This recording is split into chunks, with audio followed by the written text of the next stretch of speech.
Shabbat Shalom, everyone.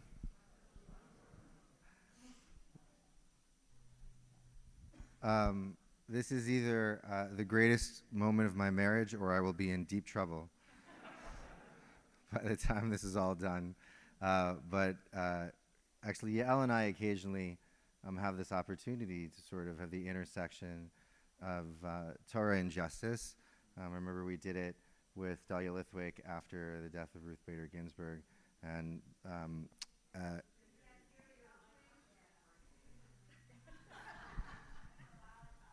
folks, one comment one drop is enough of the feedback. Thank you.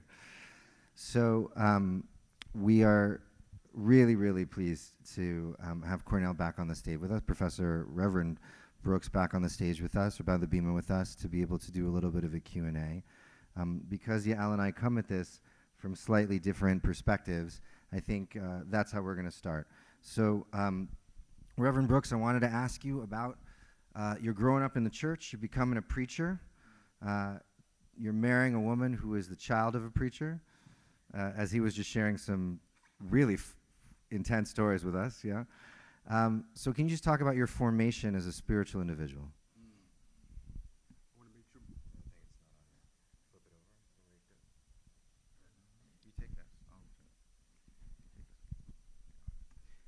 Shabbat Shalom. So in terms of my formation as a preacher, I wish it were more linear than one could assume. I came up in a house where my father's side of the family, they were Baptist preachers. On my mother's side of the family, they were Methodist preachers, which convinced me as a young man that I didn't want to be either a Baptist or a Methodist minister, right? And so I literally went to college determined to be anything but a minister, and I wanted to be a civil rights lawyer. And I came to my senior year of college after having read much of what Dr. King had written. And I think like a great many people, the more you read, the more your readings shape your character. So reading not just Dr. King, but also reading the Boston Personalists who influenced Dr. King, reading Gandhi, reading Walter Rauschenbusch. Walter Mueller, who was the dean who admitted Dr. King to Boston University. And another thing that's important is Boston University at one point in time was responsible for like 60%, 70% of blacks with PhDs in the pulpit. So this was like a place where one German theologian, a German ethicist, wanted to have an imprint on the black church. And so I'm reading all this stuff, and I'm thinking to myself, can law be a tool for ministry and a vehicle for ministry? And candidly, and I say this to the Rabbi and Yael, that sometimes boys, and I have two, boys have, they can be independent, and well, girls too, children. But when you come up in the house of God and you hear what your parents teach you, the way people interact with you, it has an impact on your character. So I literally could not run away from my own family. I just couldn't run away. I had one grandfather who ran for Congress back in the 1940s after Thurgood Marshall won the case called Smith versus Allwright, because he wanted black people to vote. So I came up in this very activist, advocate-oriented family, and I just couldn't get away from it, right? As much as I tried. And I tried. I mean, I really tried. In fact, I was headed to Georgetown Law after half completing the application to Boston University. Literally, I thought I might go to seminary, and I think I got my recommenders sent letters of recommendation. They sent my grades. They sent my GRE score. And I said to myself, there's no way in the world you can be a lawyer and a minister. That's ridiculous. And the dean of admissions at Boston University called the chaplain at Jackson State and said, if your student that you recommended got his act together and completed the application and confirmed all the good things you said, he might be a candidate for the Martin Luther King Jr. Fellowship. So after I graduate, I complete this application and end up at Boston University. So my point being here is, for any young people in the room who are inclined to be rebellious, it can work out in the end. When I grew up, my family was a divided family between religion and activism. So this was, I think, true for many Jewish families in the United States, but not all. I think I would have intellectually known that there were Jewish political activists, but my family was divided between the people who were committed to the practice of Judaism. You have been around synagogue enough to know that there are plenty of Jews who never step, it's that the national identity is as much as the religious identity. So my life, and on my mother's side, was divided between the people who went to synagogue and the communists, who were, including, by the way, my mom's family were capitalists.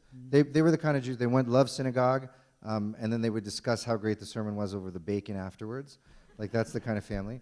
Yeah. And then they were actually very close with my great uncle and his wife, who actually had gone to a canning factory in the Bay Area to organize the workers, and was blackballed. And they sort of saw, so I grew up understanding there to be a big split between religion and political activism. It sounds like it was very different for you. Let me make this clear, that sometimes, and maybe this came out in my modest remarks this morning, sometimes your history will run you down. Say more. All right. As much as I try to run away from a family in which we had ministers who were activists, the more I read about what other people were doing, the more it reminded me about what my people had already done. Right? So I have a grandfather, as I mentioned, Jack Weinglass. In the 1870s, according to the congressional record, he leads a rice strike in South Carolina where literally across many, many plantations, black people refuse to harvest rice. This becomes a national story, like in the New York Times and papers across the country. They're writing about black people who refuse to harvest rice. And so this grandfather, who everybody in my family is religious, so I had no reason to believe he wasn't, he is referred to in the congressional record of the day as a rebellious Negro, right? I tell my students that the family tree didn't improve much in 4 generations. I'm only suggesting here that literally we come out of these legacies, we come out of scripture, that no matter how hard you fight it, it's speaking to you. Like, for example, now I'm not a Elie Wiesel scholar, but he was one of my professors at Boston University. I read that he was not, religious in the sense of the way you would be. That's my understanding. But in class, the class I had with him called the Literature of Rebellion. We're studying Hasidic folk tales. We're studying the Bible. We're studying philosophers. And I'm thinking to myself, you sound a lot like the people in my family who are trying to remind me that no matter how smart you think you are, you're an extension of us. Right? The past haunts us. Our people haunt us. Our forebears literally have inscribed into our moral and spiritual DNA. This, I believe, the life of the mind, the life of the world, the life of activism, and the life of our faith. Like, I just believe that. Like, there's no Cartesian duality in terms of being an activist, because look at the prophets. And again, I meant what I said. All the non-religious people love the way we organize. They love the way we organize. They just don't, they get a little squeamish about the God part. They love the way we sing. They love the way we move. They love the fact that we're resilient, that we pray about things. We don't give up. We talk about visions and dreams and all of this stuff. And then we do the work. So that for me, I just don't see a contradiction. So going on this interwoven history of what brought us here from our ancestors imprinting our identities, our multifaceted identities, our whole selves, and this notion that you spoke about earlier today of our interwoven future, interwoven presence and interwoven future. We've all been through 4 years under this incoming administration before. That's right. So we can anticipate a little bit of what is to come and that we can overcome it on the other side as well. And where is your sense of what this 4 years, not the toughness of it, but the other side of it, right? We're going to have 2 years in front of us, the next cycle, and then the next 4 years. What are you thinking in terms of how we can all come together, especially given how broken this particular past year has been, at least for our community, but also for the nation? That's right. That's right. I'd like to believe that we have a sense of our mutual vulnerability, which I think has been diminished over the last few years. The sense of, yes, we may be vulnerable, but we're not mutually vulnerable, or we're certainly not mutually vulnerable to the degree that we realize we need each other, not as a matter of moral aspiration, but we literally need each other. Like, I don't necessarily think that everybody fully gets that. Like in other words, no matter how sophisticated this group's lawyers are, or that group's lawyers are, let's look at the body of law that you and I draw upon, right? That body of law was crafted by black people and Jewish people, right? And let's be clear about that.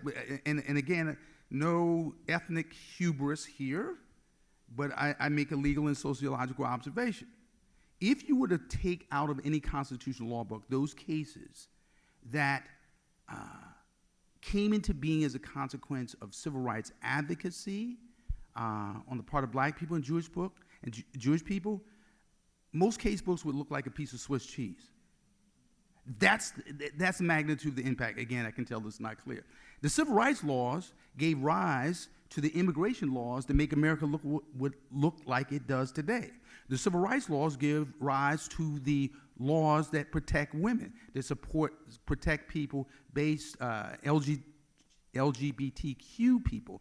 The civil rights laws that we created literally shaped modern America. So my point being here is, I think we need to fully appreciate not just the past, but the degree to which our futures were yoked then, they are yoked now, one. Number two, I think that because we are a devout people, I think that means that we also need to appreciate that God is the author of creativity and innovation. So the strategies that were creative and cutting edge back in the day, we can have more of them. Right? There was, like, at the turn of the century, there was no such thing as a chapter-based legal organization like the Legal Defense Fund or the NAACP. Right? Again, I can tell it's not clear. What two organizations came into being as a consequence of lynching? The ADL and the NAACP. Only two organizations. They're 100 years old. Now, you can find fault with either one of them, and I'm sure if you have any large group of black people and Jewish people, there will be debates. But these are organizations that literally paved the way for everybody else. So that suggests to me if we were innovative and creative then, We can be innovative and creative now, and we will have to be, because the fight is much more sophisticated. Some of the autocrats, some of the aspiring despots, some of the aspiring kleptomaniacs, if you can say that, the kleptocratic autocrats, some of those folks have much better lawyers this time, right? They're lawyered up. We're going to have to be a lot smarter. And I like to modestly suggest religious people are going to have to be organized. And the religious people, like, we love to fight in our own houses. True, good. But we have to fight. We're going to have to fight like a little less. Like, we can't agree on everything all the time. But unless our disagreement is at the point of our existence, we need to be in dialogue. Like, if I question your right to exist, if I question your humanity, no, we have to shut down the conversation. But something short of that, we really need to be talking. And so I think it's mutual understanding, mutual vulnerability, greater sense of sophistication, heightened sense of innovation. Last point here is we can't duck this. Courage. Like, I just believe there are times when you have to be courageous. There's no substitute for it, right? You can be clever. That's good. You can be well organized. That's good too. But you got to have guts, right? You got to have guts.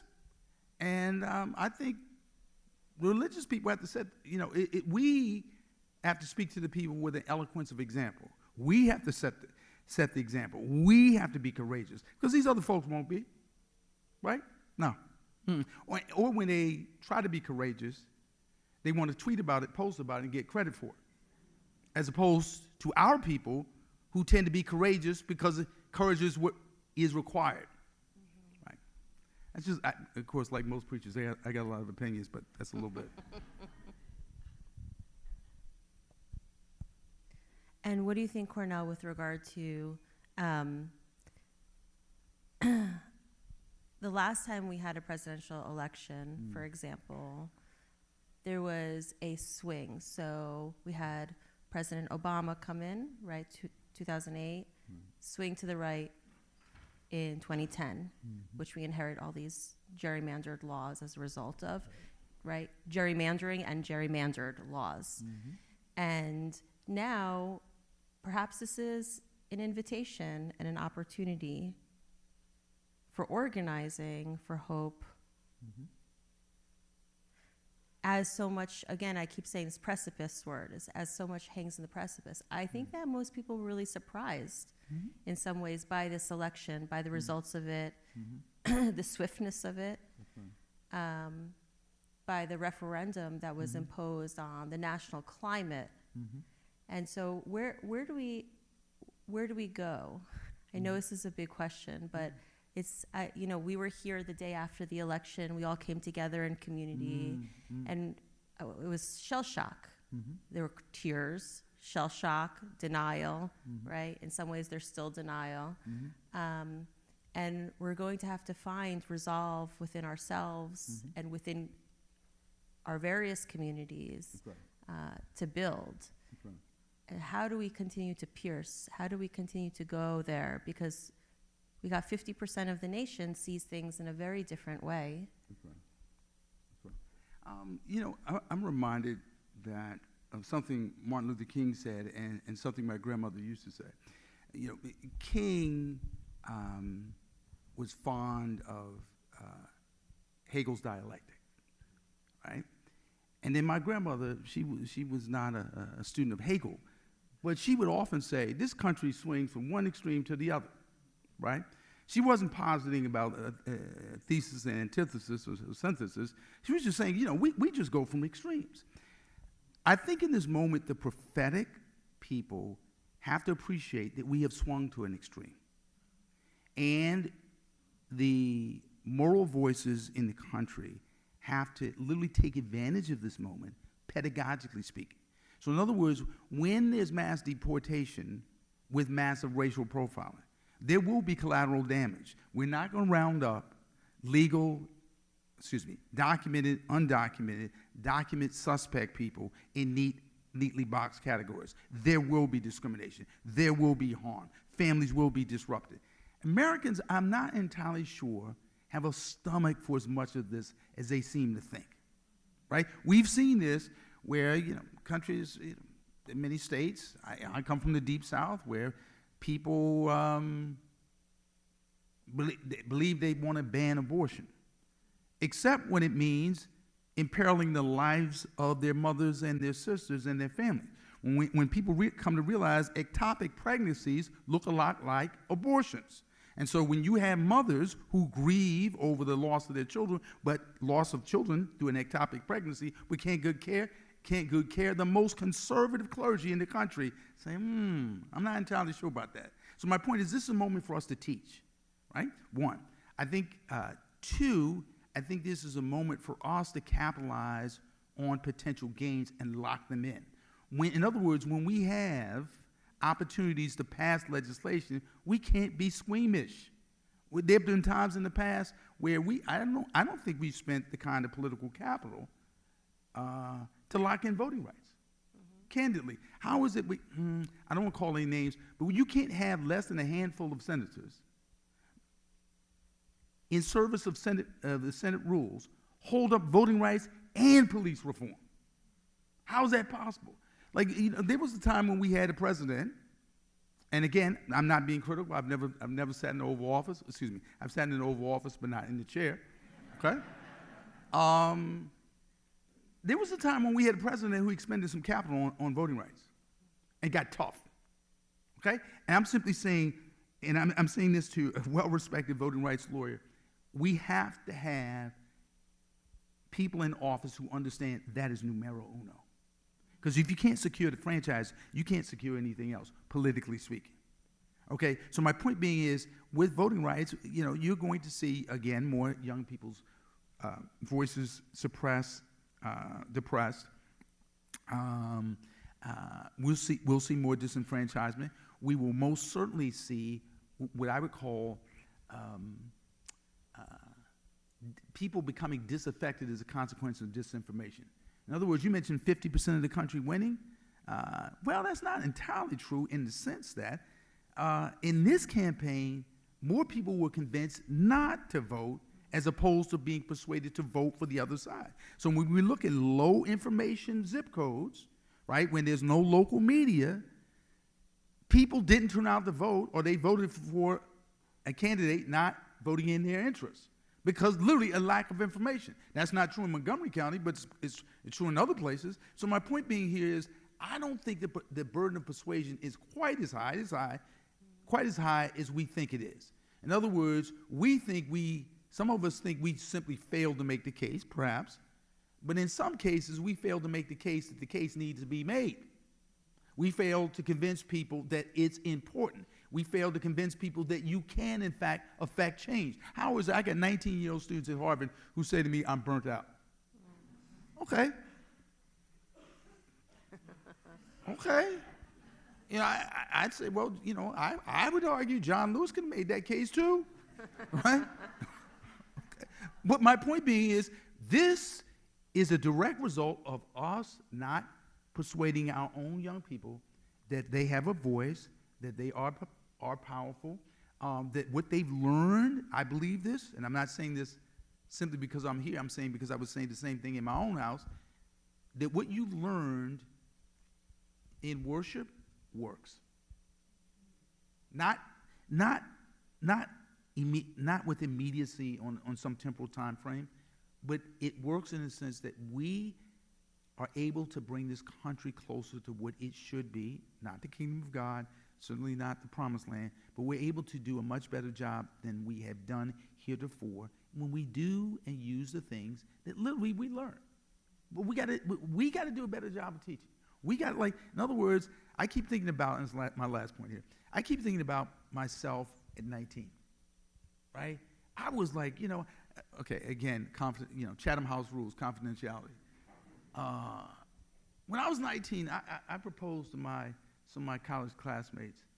I said, we need to just get rid of the black church in toto. Let's just start over. And we can replace all these sermons with political lectures and educate the people. We don't need all that stuff. Just get rid of it all. In 3 years' time, my arrogance had subsided in the face of facts, a tradition, and the teaching my people gave me. So I'm just simply saying here, part of our strategy must be multivalent. We have to be more sophisticated in terms of communication, much more sophisticated legally, politically. We have to do, I think, a better interface ecumenical job, and literally got to take advantage of the moment we're in. This is a bad moment, but in some ways it's a tragically good moment. Right? It's a tragically good moment because these people are going to overplay their hand. I mean, you just know it, right? In other words, I mean, I've said enough. I think you should keep going. Let's look at immigration, right? So, no partisan commentary, just a sociological observation. Where you try to make the case to people all across the country that immigrants are categorically bad, right? Categorically bad. They're taking your jobs. They are destroying your communities, and there's no nuance to the question. We're demonizing people. But then the same group of people says, well, all immigrants are bad except H-1B visa recipients. Now, where I come from, that seems like a duplicitous and hypocritical argument. I don't think this is going to play well. I don't think it's going to play well in the South. I mean, I can remember when I was at the NAACP meeting with Attorney General Jeff Sessions. I went there to talk to him about voting rights. He said, no, I don't want to hear about voting rights. Let's talk about all these immigrants taking jobs for your people.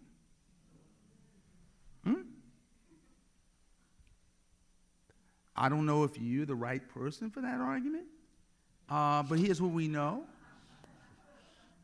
Here's what we know is that there's an inconsistency, a duplicity that's pretty transparent. And you already see in those quarters a fratricidal debate going on. And other people see it too. So in other words, when people are really crying about the price of eggs, for real, and when people are really having a tough time selling their homes or getting into homes, when young people are burdened with debt, and once we've gotten rid of affirmative action, so we can't blame all the kids from where I come from in the Deep South who can't get into Harvard like everybody's going to get into Harvard. And that's not a merit observation. That's an observation with respect to money. Okay? People see the duplicity. It's in this moment that people who speak with authority, who speak with integrity, who show up, who seem like they're authentic, they're persuasive.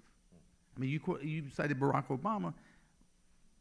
Did all the people who are now voting for Trump, who once voted for Barack Obama, vote for him because they believed everything he said? Or was it that he seemed sincere? He seemed authentic. That's where our capital lies. We are the people trust. Last point here. I have never been to a moment of civil unrest, like when there's something happens in the city and the governor's upset or the mayor's concerned that somebody's going to burn the building down. The first people they call, mayors and governors, they don't call the Chamber of Commerce. They don't call all their friends at Brookings or Cato or Heritage. They call you. They call you. Why? Because you and this place are the places that people trust. Our houses of worship, yes, we have diminished credibility. Yes, there are more nuns or non-affiliated people in the world. But our churches, mosques, and synagogues are still trusted spaces. Less credible, but still credible. Well, maybe we can talk about that for a second, because you've spoken so eloquently this morning about the role of the people of God, the mission of the people of God, the commandedness of the people of God, but both in the church and in Judaism, we have cousins who also speak in the name of our God, in the name of our teaching, who live in a way that's diametrically opposed morally to where we are. In this country, obviously, we're talking about the distinction between organizations like the AME Church and then more evangelical churches who've come out so full-throatedly for what we're seeing on the national scale, ultra conservatism. For us, it's really a huge split as to the place of Israel and whether or not the future of Israel can only exist with Palestinians or can only exist by essentially exiling Palestinians.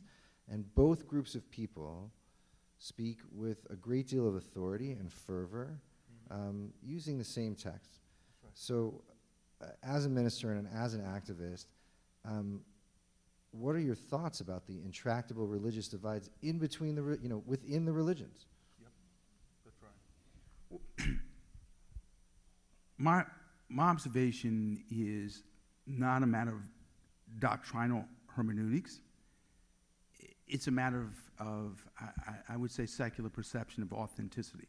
So when the religious people, we have our fights about what the text says, right? The black evangelicals, of which there are many, including the AME Church, right?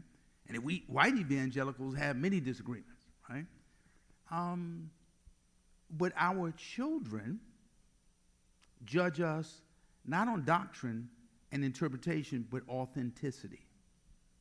For example, look in the white evangelical church.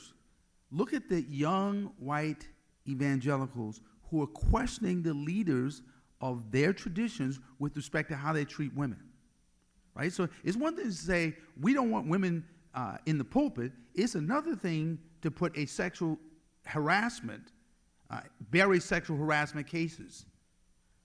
The young people look at that and go, well, we can have a debate about Scripture, but this is hypocrisy. This is wrong, okay? Similarly, when you have religious folks who say they support Israel, wonderful. But then when you create conditions that make the lives of Jewish people in this country dangerous, as in when you play footsie with anti-Semites in your own house, your own young people say, we don't believe you.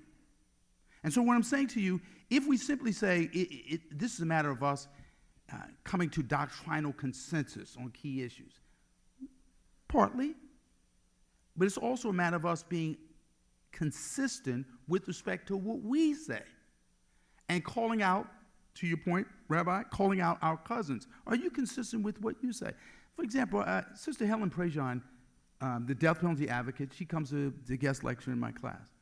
A lot of the students in my class, particularly women, may or may not agree with the Catholic Church's position on birth control and abortion.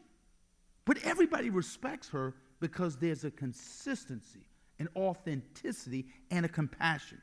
And so if we just start with authenticity, consistency, compassion, that would help us to some degree on doctrine. Because I think a lot of what we're grappling with right now, with respect to Israel, how is it, you want to stand for the Palestinians? Good. Nobody wants to see people being hurt, innocent civilians, okay? But then you engage in anti-Semitism in the process of your advocacy. Not consistent. I can't advocate for your humanity if I'm advocating for your humanity, diminishing someone else's humanity to do so. People see it. And I think it's up to us. I don't want to oversimplify this, but I think it's up to us to call it out and teach better and model better. It won't solve the problem, but I think it can advance us towards solving the problem. Not consistent, but seductive. I think about... I'm going to ask you a question. Please explain that. I think about, for example, prohibition in this country. Or I think about, what do they used to call it? The laws of mental hygiene, essentially the eugenics movement. That's right. And the way that, almost all of these movements were brought into, was an entire amendment to the Constitution that was brought about a real crisis that was happening in this country. Alcoholism, I mean, essentially liquor had become much, much more potent with the invention of the modern still. And in particular, it was a plague for men who were not coming home and supporting their family, leaving their wife, or at least this is what the records of the chase, and therefore there was a religious crusade to remove alcohol from the public sphere in the United States. During Prohibition, one of the most sought-after jobs in government was as a prohibition agent, because the bribes were so good that you could really make a tremendous living for yourself and for your family, just by now it took about 10 years, 15 years in order for that to be, flushed out of the system, the nation of the system. But there is something quite seductive, actually, about a certain kind of moral hypocrisy in which you want to stand for a clear moral precept, but that the shadow side of it is the castigation, and the oppression of another kind of people. Yeah, no, I agree. But I would note, parenthetically, that of course the temperance people were incredibly xenophobic, by the way. Yeah, incredibly xenophobic. But the temperance, sometimes the temperance people were also great abolitionists, also great advocates. That's true. For justice. So this is a mixed bag. So the issue is really the tool. Is it prohibition, or is it responding to the problem in another way that's more surgical? My only point being is that I think you're right that the tools, moral voices, can be weaponized. Our traditions can be weaponized. But that's where I think our young people can help hold us accountable. Like, I really believe that part of our challenge right now is there's a lack of consistency, lack of authenticity, a lack of testing one's claims. In other words, is what we're doing really effective, given what we say we want to do? Are we being authentic with respect to means and ends? Like, we got a lot of, we want just ends, but we're willing to engage in unjust means, unjust vocabulary, unjust dialogue, if we believe in dialogue at all. And so I agree that the religious folks can be just incredibly toxic, but we lose something if we lose a lot if we give up on our own voices, or we concede that we're just like everybody else. Religion can be a tool for good, it can be a tool for bad, so therefore evaluate it on the same terms. And what I would argue is it can be an incredibly unprecedented tool for good, and the converse is true. But compared to other tools, it's much more effective, ultimately. Cornell, we do a lot of voting rights work together and youth voting rights work also, and are engaged in speaking with young people at different age cohorts. That's right. So I'm trying to, and we have this constant conversation, especially over the last year, and many of the members of our congregation also have those conversations in different ways, as you do with your own kids, right? Yeah. How do we reconcile where our young people are today, right? The tools in which they use that sometimes can be very divisive, hurtful, and xenophobic, although the goals are good, but hopefully for the majority, but the tools are not consistent, while holding ourselves accountable. That's right. And trying to engage in a dialogue that recognizes a shared humanity. And this is kind of the brokenness of the moment, is a generational divide with regard to the right of Israel to exist. That's right. Or with regard to the vocabulary that we use around police accountability, right? These are slogans that we end up kind of litigating. That's right. maybe they're not so different. After all, we get hung up on the slogans. I mean, how do you how do we continue to work with our future, with our interwoven future, and teach in a way that lifts up our shared humanity? You know, I couldn't agree more that this is a challenge for us. So I mean, I teach at Harvard. I was teaching last year when we lost the president, when students who represent various perspectives and dimensions of the debate over Gaza and Israel, hostages, and civilians.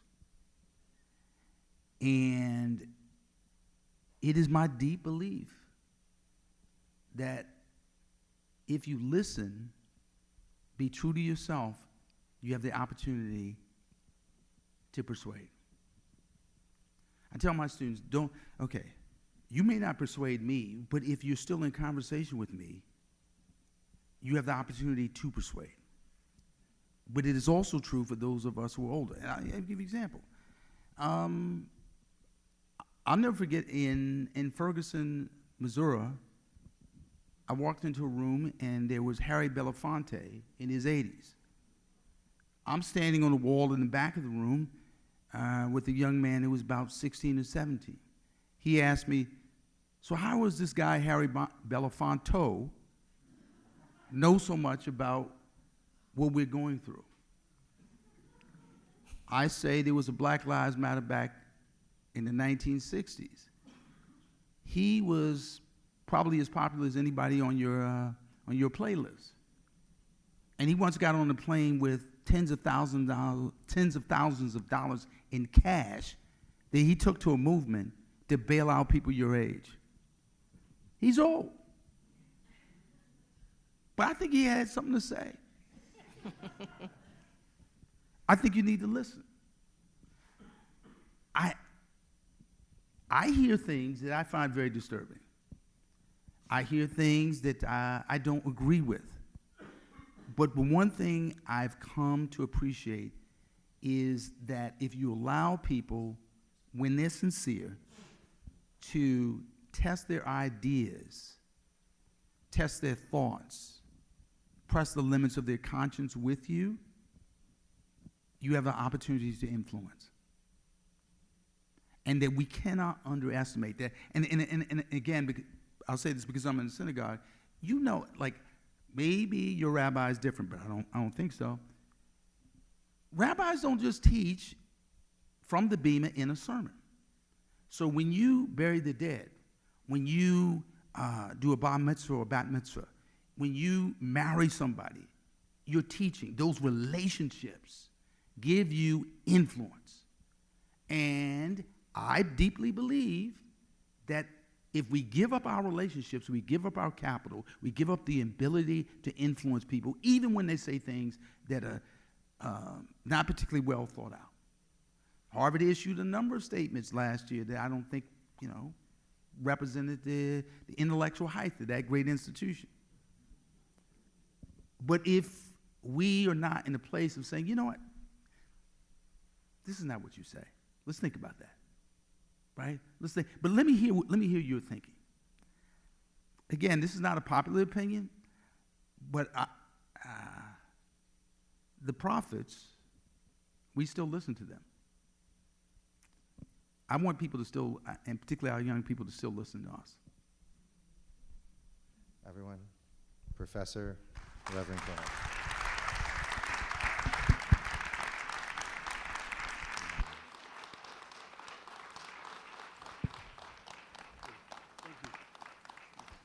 Especially want to thank my wife, Yael Bromberg, also for making this happen.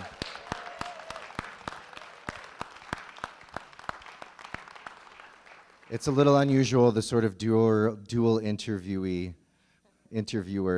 setup, but I want to thank you all so much for your kind attention, and Shabbat Shalom.